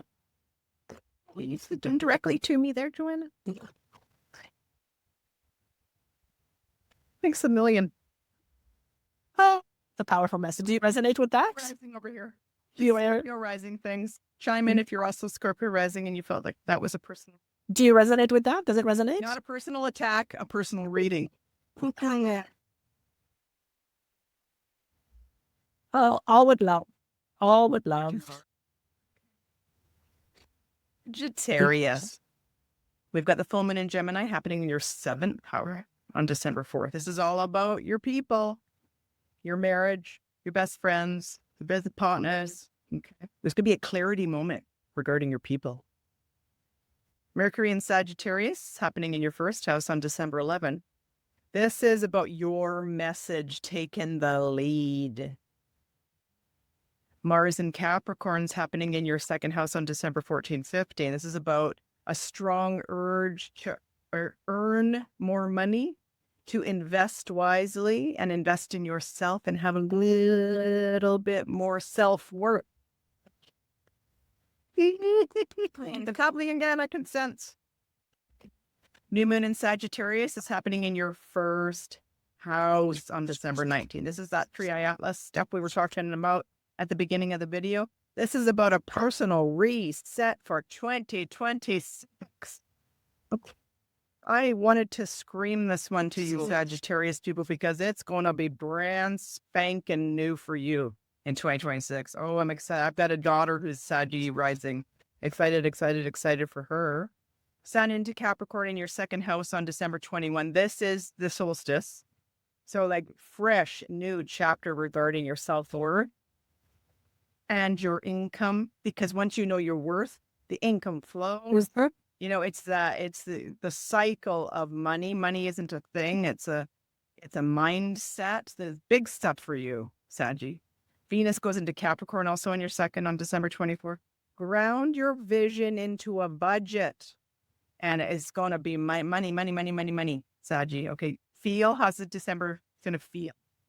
This is your season. This is your story. Make it sustainable. You're going to build something beautiful here, Sag. I'm so excited not only for my daughter, Saggy rising, but for all the Saggies listening out there. Take it away, Joanna. Tell me what's going on. So Sag is my moon. What does that mean? Yes, it is. Feelings, emotions. Ooh, okay. Intuition. Ooh. So the message is this: love yourself first and foremost. The more you give love to yourself, the more love you have to share. Share love, not fear. How do you love yourself? Back to square one. Stop self-abandoning. Message similar as one of the other signs. Clearing out stories, releasing past lives, freedom. It's a reset for Sag. Yeah. I'll share something with you that happened at the end of one of the ceremonies. We were up in the mountains, and I had this realization that it almost made me feel nauseous. It was so profound. And again, it was something I knew in my head, but this was, the plant medicine, specifically this one, is all about the body. It's like it cuts the head off so that you're fully in the body. And I had this realization. And I said out loud, you mean me just being me is enough? It was fucking with my head. Because all my life, and most people listening, learned and have been conditioned that in order for us to be enough, we have to be this, or this or that. And when I had this profound realization in my body, I actually stood up and I bent over. I felt like I was going to throw up. And it was like, yes, Joanna, you just being you is more than enough. And you don't have to do anything to be enough. It was so hard for me to accept it. And I remember thinking, oh God, this is going to take a while for me to embody because it's a completely different energy, completely different energy. And even though I knew about it, I talk about it all the time.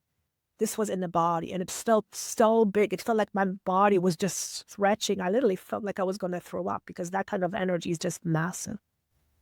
So clearing old stories, yes.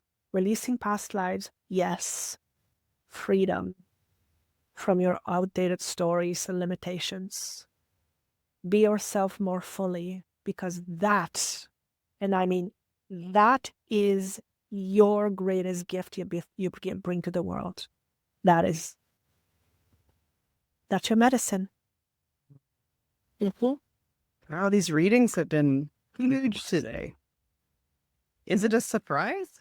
The final month of the 9-year? Nope. Capricorn, full moon in Gemini is happening in your 6th house on December 4. This is about your health, body, mind, spirit. Okay. This is about your habits. This is about fixing the system. Mercury in Sagittarius is happening in your 12th house on December 11. This is about strategy and quiet planning. Oh. Mars in Capricorn in your 1st house, December 14, 15. This is about like your personal drive, your courage, the new you, your new story.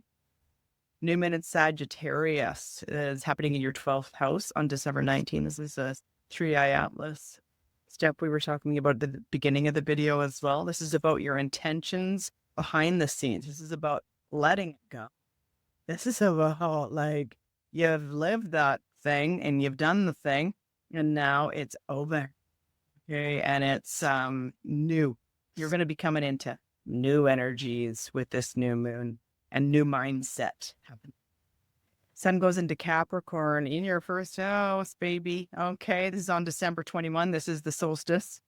Venus goes into Capricorn also in your 1st house on December 24. This is like new you, the new. It's that little like shining. You are the GOAT, Capricorn. Greatest of all time. Nobody's better than you. Oh. When you step in, when you embody, right? This is about presence and polish. Like you're very mature. You're very mature, Capricorn. Like you build shit. Okay. Capricorns can do the They're so mature. So how's it going to feel December for you, Capricorn?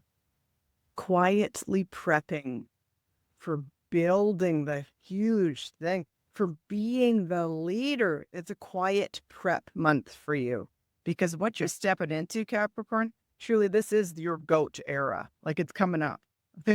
I will be watching the Caps. Are you sensing that for the Caps as well? Yes. So let me just read it out for you. Stop resisting the flow. And I was thinking of like the goats. They have to be very flexible to run on those mountains, right? Like they have to be, right? Overcoming troubles does not mean running away from them. It means to fully face them. What are you resisting or running away from? Be with it, meet it fully. Whatever it is, it will never limit you unless you let it. Okay, message is have a positive outlook, which is obviously, standard thing, have a positive outlook. However, having a positive outlook, it's different from spiritual bypassing. Example, oh, everything happens for a reason. Oh, this happened, it happened for a reason. Yes, but that can be a form of spiritual bypass. Okay? Because yes, although everything happens for a reason, you can't ignore what's happening in the body. And I've experienced this myself, and I see this happening, and Jen and I talked about this. The whole spiritual bypassing is very prevalent in the spiritual community, okay, but it doesn't serve us, because spiritual bypassing simply means we are avoiding facing our shadows. And as long as we avoid facing our shadows, we're in resistance to it, which means our shadow is in the driving seat, in the driver's seat. We all have them. There's nothing wrong with it. But the message is the whole idea, oh, everything happens for a reason. Yes, but don't bypass what's happening in your body. Feel. Be angry if you have to. Feel whatever is feeling. Don't try to just kind of put in the corner, oh, no, this just happened for a reason. Yes, but if you're not dealing with the emotions, if you're not dealing with all of that, then it's just going to be stuck in your body. And so there is some form of a release that's happening. Yes, have a positive outlook, but not at the expense of your truth. Does that make sense what I'm saying? Yeah, there's that 12th house activation for you this month, Capricorn. It's about getting quiet, getting real, letting go, having composure, doing what you got to do because you're going to be building in 2026. You're going to be the leader in 2026. So it's, the quiet reflections are important this month for the Capricorns. Yeah. The message I'm getting is, if you need a reason to let something go, give yourself a reason. So whatever you're holding on to, and you're like, I can't let it go, give yourself a reason to let it go, whatever that may be for whoever you are. That's the message I received. So I'm not going to overtalk it because I just want to leave it there. All right. Aquarius. Full moon in Gemini is happening in your 5th house on December 4th. This is about getting creative and romantic and fun, seeing what's there. Do you have those things in your life? It's going to be revealed. Or is this, you haven't had that, and it's time for a new chapter with all those fun, creative, romantic vibes.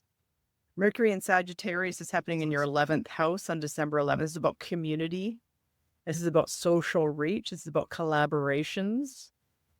Mars is going into Capricorn in your 12th house on December 14, 15. This is about working smart behind the scenes, maybe quietly, maybe not sharing all of your secrets and plans. New moon in Sagittarius is happening in your 11th house on December 19. Now, this is the date we were talking about the 3-eye atlas as well at the beginning of this video. So this is about your networking. This is about technology. It's about your community. It's about connecting with your people, whether it's online or in person. This is about your future. This is greatest good for all stuff. New moon intentions are big regarding all the 11th house things for you. Sun goes into Capricorn in your 12th house on December 21. Also, Venus goes into Capricorn in your 12th house on December 25.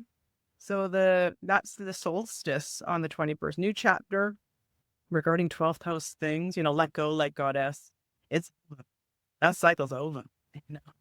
And just knowing a new chapter is being born for you in 2026 and beyond.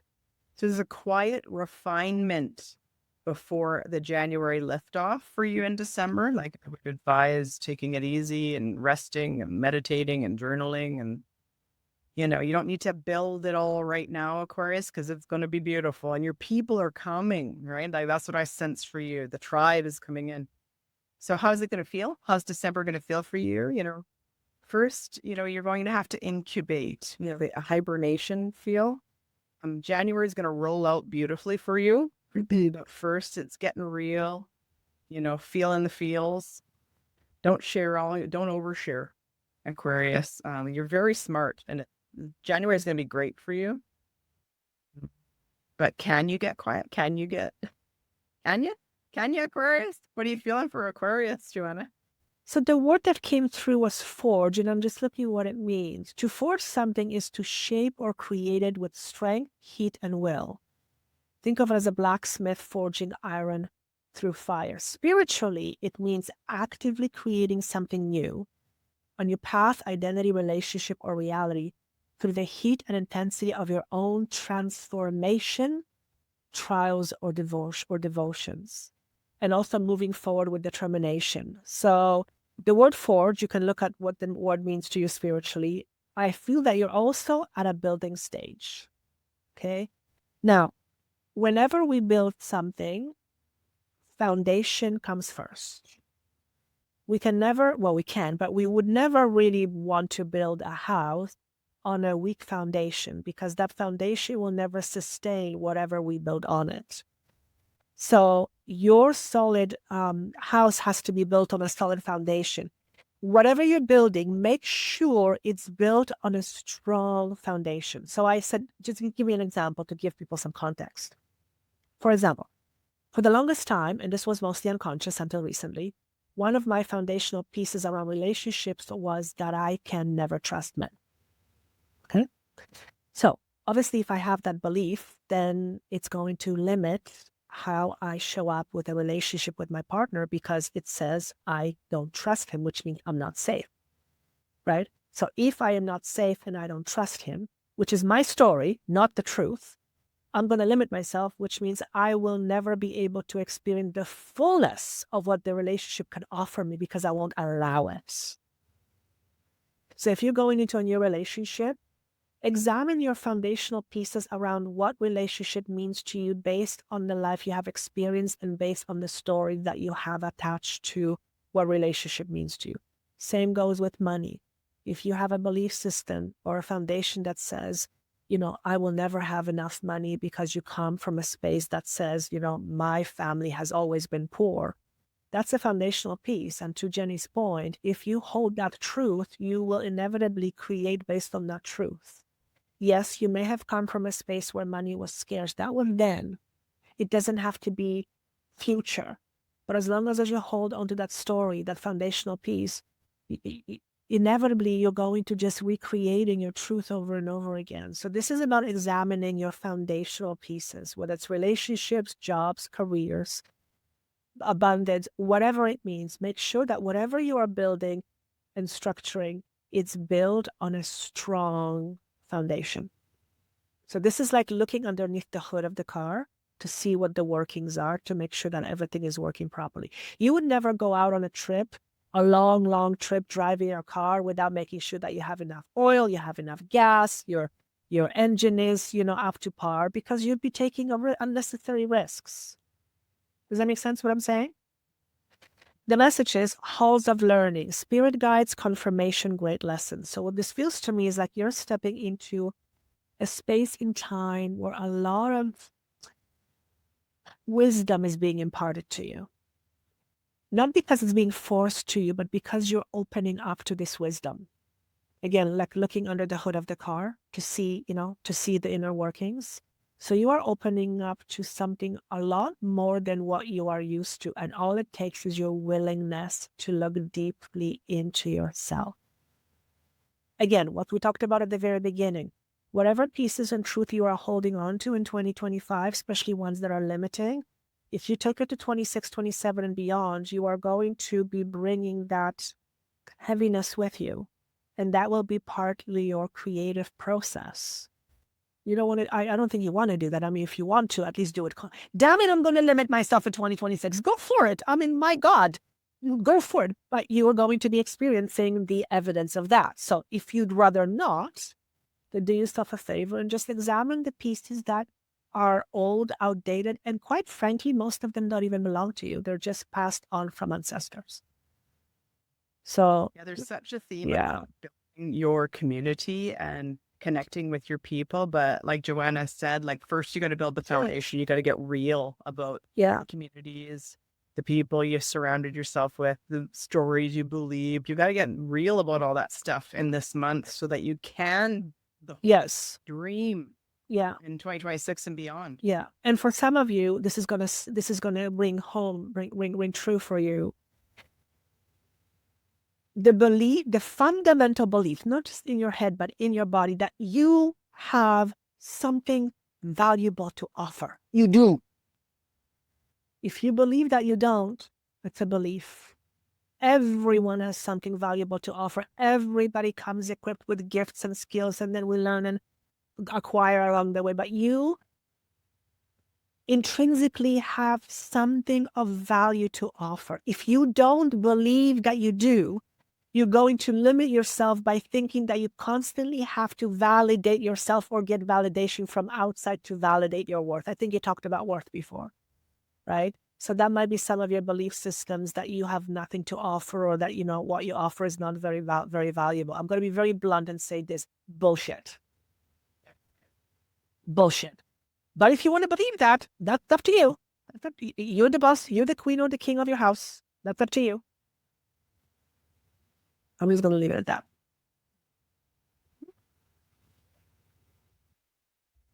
Last but certainly not least, Pisces. The full moon in Gemini is happening in your 4th house on December 4th. This is all about house, home, property, and family. Decisions to move, decisions to build a family, all family stuff.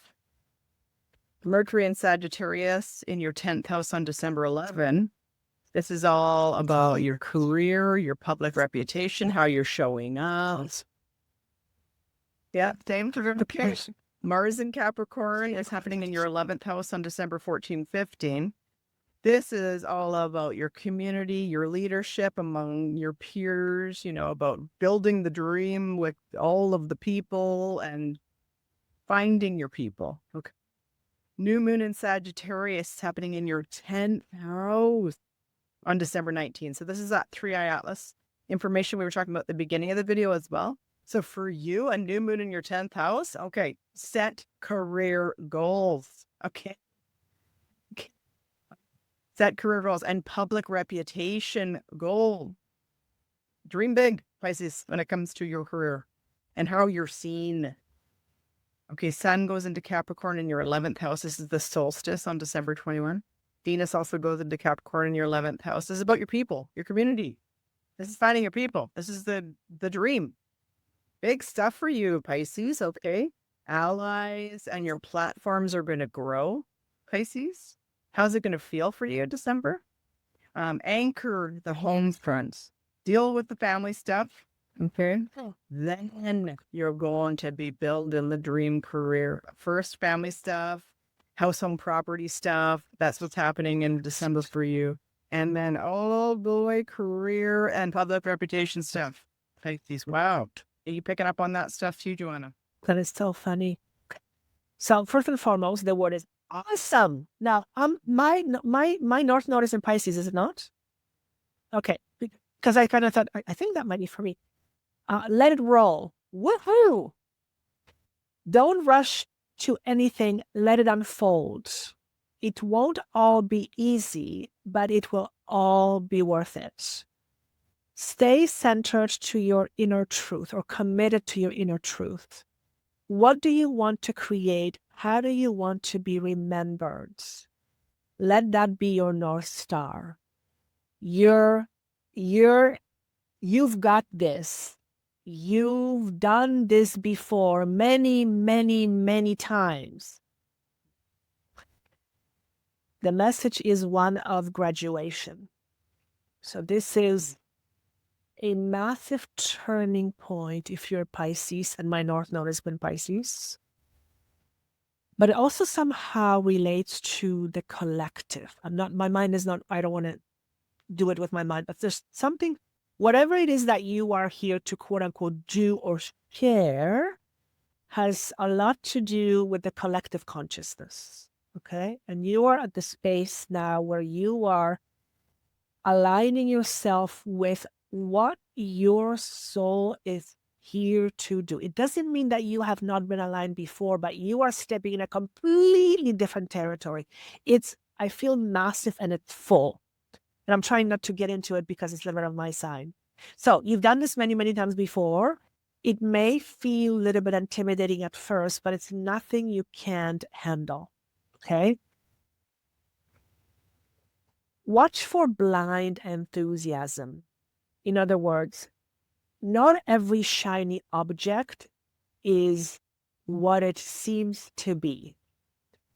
Use your discernment. Don't judge it, but just go, okay, let me sit on it. Let me feel into it, because I feel like there's going to be a lot more opportunities than you are used to, and some of them may be too good to be true, and some of them will be too good to be true. They may seem like the perfect opportunity, but again, what you want to do is you want to kind of step back and just look underneath the hood of the car, because I feel like somebody's going to try to sell you a bill of goods, but they're trying to sell you on something. And it's not necessarily, the package may look good, but it ultimately doesn't feel like it's realigned with your heart. For example, if someone offers you a lot of money is good, I get it. But if you have to sell your soul in order to get that money, is it worth it? Now, if you need it for survival, by all means, I'm talking bigger picture, long term. So that's kind of the energy I'm getting. And also, thank you, try your best not to do anything out of desperation. Because doing things out of desperation is fear-based. Sometimes we have to do it, and that's perfectly normal and perfectly okay. I'm talking different, okay?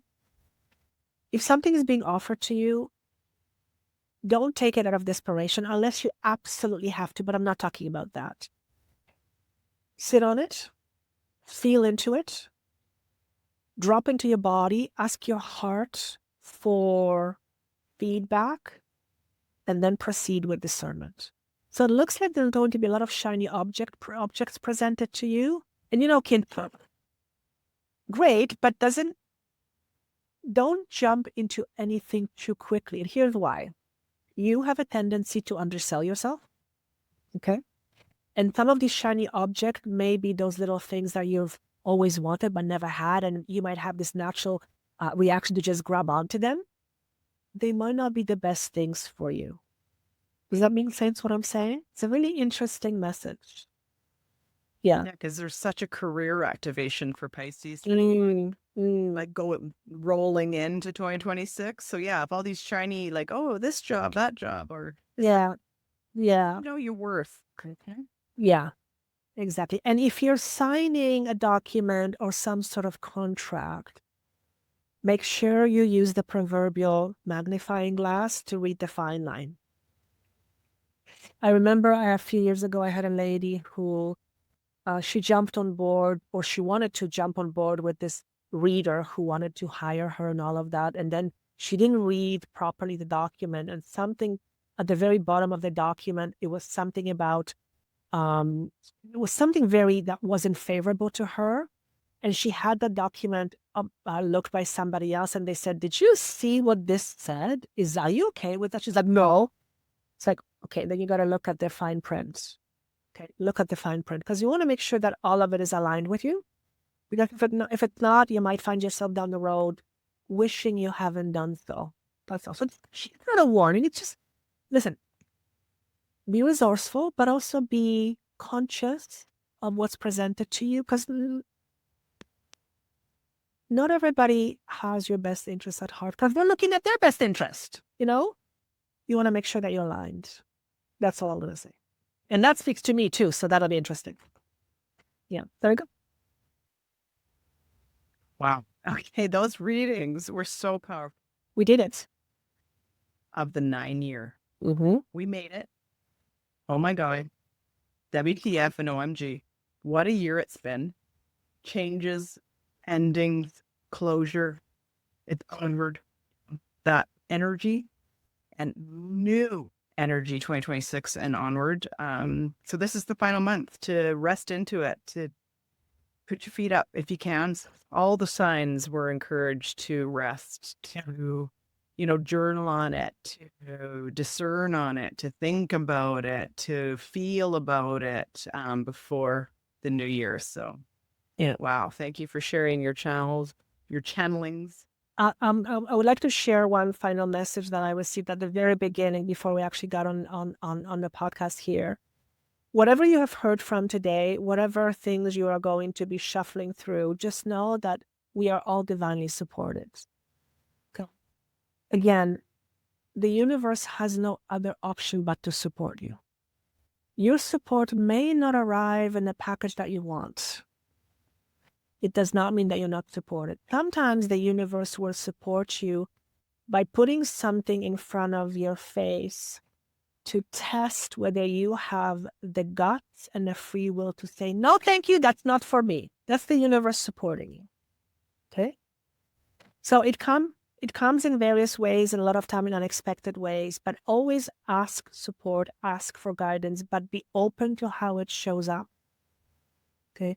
Because sometimes, we have a tendency to say, I want this. Why am I not getting this? But that thing that you're asking for, if you look at it deeper, it's actually going to limit you long term. But because you're not looking at it that way, you're thinking this is the thing that I want. And the universe may gently put something in front of you that makes you go, maybe actually this is what I want. That's a support. That's universe supporting you. So never underestimate the roles of the universe in supporting you, because it always does. It may not always feel that way. I mean, we all don't know that, right? Because the ego wants what it wants. But the universe has no option but to support you. Okay, just be open to how. Okay, that's it. I hope that makes sense. All right, everybody. Amazing December. We can't wait to start chatting 2026 and beyond. So I think that's it. Wow, this was the longest one yet, but I feel that it was worth it and it was necessary. So I hope you guys got a lot of this, something from this, a lot out of this. Let us know in your comments. And we look forward to seeing you in January. Have a fabulous holiday, Christmas, Hanukkah, whatever you are celebrating or not celebrating. Have a beautiful month of December. Love yourself. Take care of yourself. Stop abandoning yourself and just welcome yourself home back to you. All right, everybody. Bye.